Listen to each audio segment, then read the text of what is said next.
This isn't something that you experience and that you can walk away from, time does help, but I have been drugged back into this matter repeatedly. The KU college student who was charged with filing a false police report is talking about her ordeal.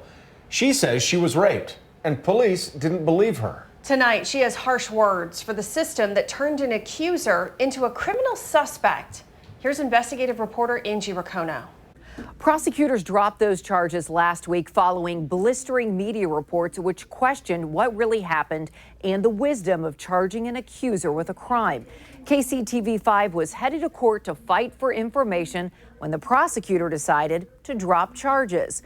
We promised that decision would not derail our reporting. It has been really hard to be involved in the criminal matter because I have felt like I haven't had a voice. I felt like I have not been able to defend myself. This is the woman who was branded a liar by investigators within 90 minutes of reporting her rape. My message for victims right now would be not to report. Or if you're going to, take an attorney. What happened in Douglas County, Kansas made national news. An accuser with documented injuries faced fines and jail time. Law enforcement said regret is different than rape. That theory is echoed in court records and in police statements to the accuser. And it looks like you cheated on your boyfriend and you're like, oh, and then your friend was like, well, you were raped. And that's why we were called, and it happens a lot. These are exact words preserved in police audio turned over to the court.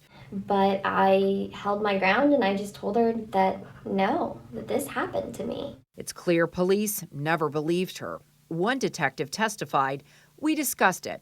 None of us believed this was a legitimate claim of rape. How was your interaction with police? From the minute we arrived at the hospital, I felt attacked. I felt not believed. I mean, I just felt like I was being treated as almost like a suspect.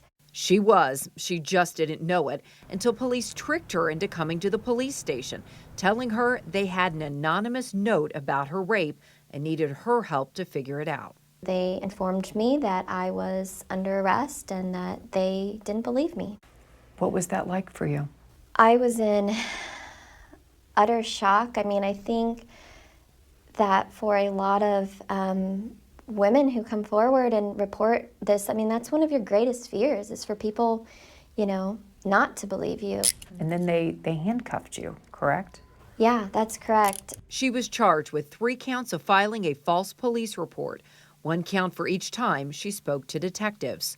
Surely once we get somebody to review these facts, there's no way this is going to continue. The case dragged on for months. The DA offered plea deals and pointed to the accuser's initial text messages to a friend, which clearly downplayed what happened.